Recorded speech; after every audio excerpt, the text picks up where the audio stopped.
अस्सलाम वालेकुम everyone, welcome back to my channel Safiya fashion design. आज की वीडियो आप सबके लिए बहुत ही ज़्यादा इंफॉर्मेटिव है। वीडियो को बिल्कुल भी स्किप नहीं कीजिएगा क्योंकि ये वीडियो आप सबके लिए बहुत ज़्यादा इंफॉर्मेटिव होने वाली है। किस तरह मैंने अपने ख्वाब पूरे किए, आप लोग कैसे कर सकते हैं। बहुत सारे व्यूवर्स को पता भी होगा कि मैंने कुछ मंथ पहले आईफोन 13 प्रो मैक्स लिया था और अभी ही मैंने ये न्यू मशीन ख़रीदी है क्योंकि ये मेरे ख्वाब थे। आईफोन मेरी मजबूरी इसलिए था क्योंकि मैं वीडियो बनाती हूँ और मैं नहीं चाहती कि मेरी मेहनत आप लोगों तक सही तरीके से नहीं पहुँचे, तो इसीलिए मैंने इतना ख़र्चा कर लिया था।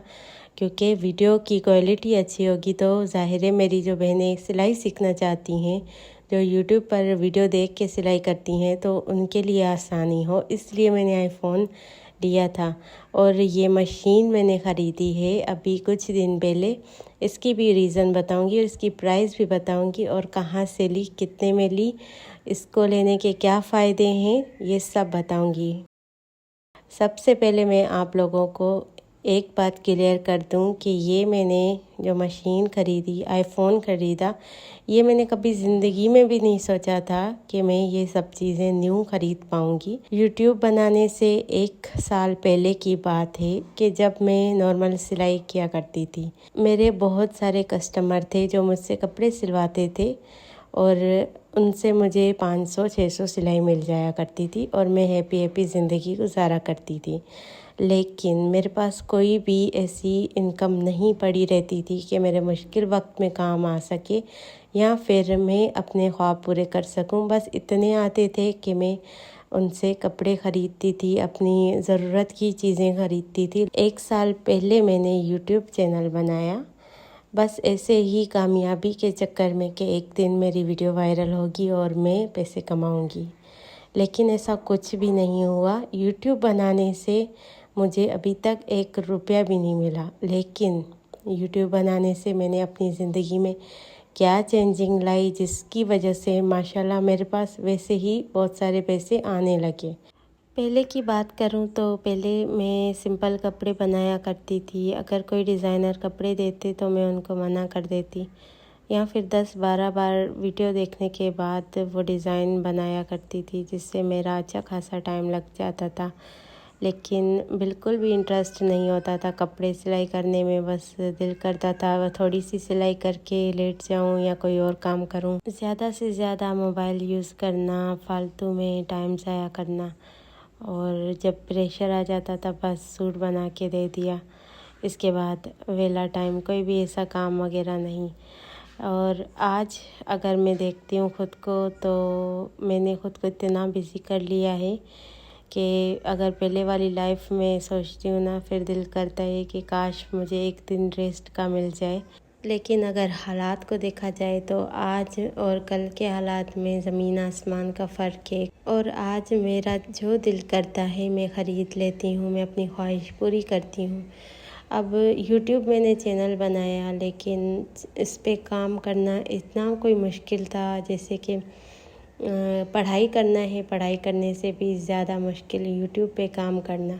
तो 1 मंथ मैंने लगातार वीडियोस अपलोड की, बस ऐसे इक्का दुक्का डिज़ाइन बनाया, कटिंग शेयर कर दी और ऐसे मतलब छोटी छोटी सी क्लिप वगैरह, क्योंकि उस वक्त एक्सपीरियंस भी नहीं था इतना काम करने का, तो उसमें कोई भी फ़ायदा नहीं आया। लेकिन यूट्यूब का जो जुनून है वो मेरे सर चढ़ गया। मैंने कहा नहीं, अब मैंने अगर नाम अपना बनाना है तो वो मैं बना के रहूँगी, क्योंकि हमारे ख़ानदान में पहली बार किसी लड़की ने चैनल बनाया था और हमारे ख़ानदान में अलाउ नहीं है इस तरह लड़कियों का सोशल मीडिया पे आना। लेकिन अल्हम्दुलिल्लाह मैंने कोई ऐसा गुनाह का काम नहीं किया जिसकी वजह से मैं डरूं या कोई मतलब खौफ हो दिल में। ये मैं एक फ़र्ज़ समझती हूँ कि अगर किसी इंसान के पास कोई इल्म है तो वो दूसरे इंसान को सिखाए। मैंने टेक्स्ट के वीडियो देखना शुरू किए कि किस तरह वीडियोस अपलोड की जाती हैं, किस तरह थंबनेल टाइटल बनाए जाते हैं, तो उससे मुझे बहुत ज़्यादा इन्फॉर्मेशन मिली। इसके बाद एक जो जुमला मेरे जहन में बैठ गया, जो वायरल टॉपिक, अब स्टिचिंग के हवाले से उस वक्त फ्लावर कटिंग मतलब जो कटवर्क आप लोग देखते भी होंगे, कटवर्क डिज़ाइन जो है ना बहुत ज़्यादा वायरल थे। जो फ्लावर कटिंग थी इसके इर्द गिर्द सीक्वेंस लगाए जाते थे, कटवर्क और गेंजा मिक्स करके इस तरह के कुछ डिज़ाइन बनाए जाते थे। तो मैंने उस पर वीडियो बनाने का सोचा, लेकिन वो डिज़ाइन इतना कोई मुश्किल। आपको पता है कि मैंने एक रात पूरी प्रैक्टिस की फ्लावर कटिंग करने की। मैंने इतने सारे बुकरम्स ज़ाया किए क्योंकि फ़र्स्ट टाइम का एक्सपीरियंस था, मतलब मैं डिज़ाइनिंग नहीं किया करती थी। लेकिन वो मुझसे फ्लावर बन ही नहीं पा रहा था, मतलब बनाना आसान था, कटिंग मुश्किल थी।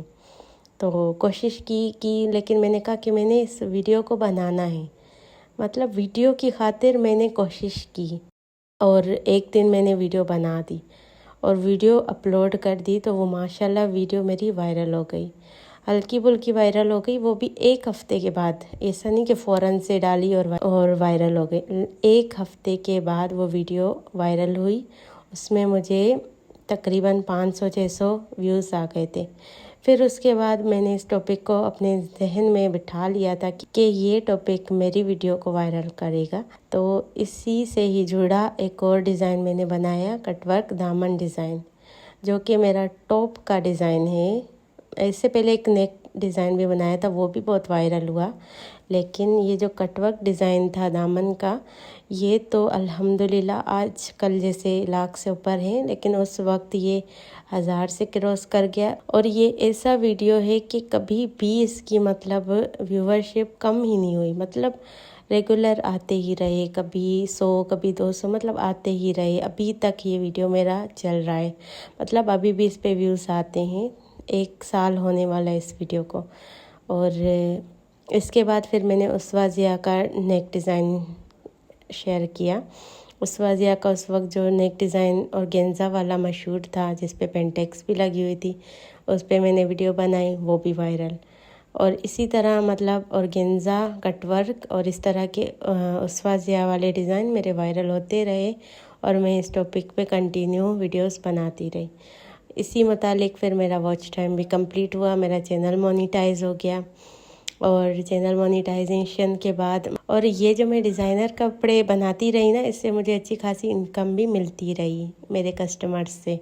मतलब इस सूट की मैं सिलाई तकरीबन 1500 लेती थी या 1000 लेती थी। तो इस तरह मेरे अंदर एक कॉन्फिडेंट पैदा हुआ कि मैं डिज़ाइनिंग कर सकती हूँ, ऐसा नहीं है कि मैं नहीं कर सकती। तो मैंने डिज़ाइनर कपड़े पे हामी भरी, मतलब लोगों को कहने लगी कि मुझे डिज़ाइनर कपड़े दो, मैं बना के दूँगी।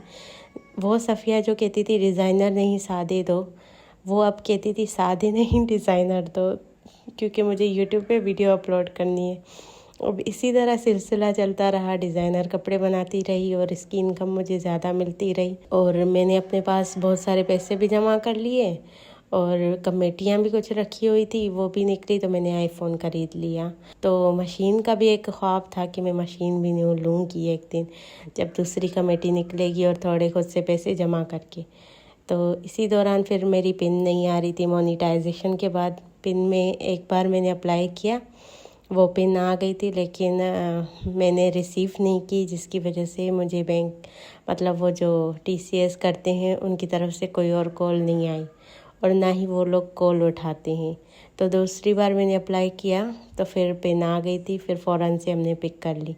तो अल्हम्दुलिल्लाह अब मुझे पिन रिसीव हो गई है और मैंने अप्लाई भी कर लिया है। लेकिन डॉलर अभी तक मेरे इतने नहीं बने कि मेरी इनकम आ सके, क्योंकि आजकल मेरा थोड़ा फिर वीडियोस की तरफ से माइंड हटकर जो मेरे कस्टमर माशाल्लाह इतने सारे बन गए, क्योंकि मैं डिज़ाइनर कपड़े बनाने लगी तो सबको मेरी डिज़ाइनिंग पसंद आ गई।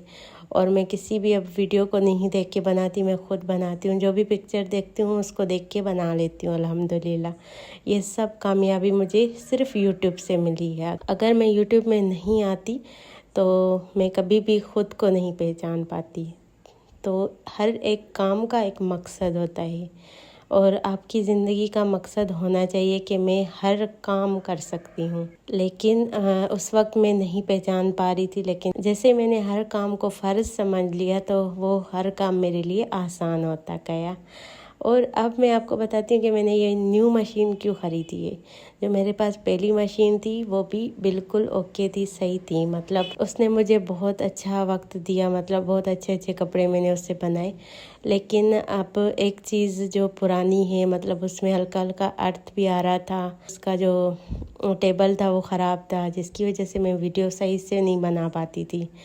और न्यू भी नहीं थी, पुरानी थी, इसलिए मैंने कहा कि इसको अपग्रेड करते हैं। अब मेरे पास जो कमेटी के पैसे थे, तो अगर मैं अपने पास ऐसे ही रखती तो वो ज़ाया हो जाते, इसीलिए मैंने बेहतरी समझी कि एक न्यू मशीन अपग्रेड की जाए। इसका फ़ायदा ये है कि वो मुझे काम आती रहेगी आगे के वक्त में। अब ज़िंदगी भर मैंने स्टिचिंग ही करनी है, ये मेरा एक पेशा बन गया है, मेरा एक वर्क बन गया है, तो क्यों ना इस काम को एंजॉय से किया जाए, मतलब खुद को भी जो सुकून मिले।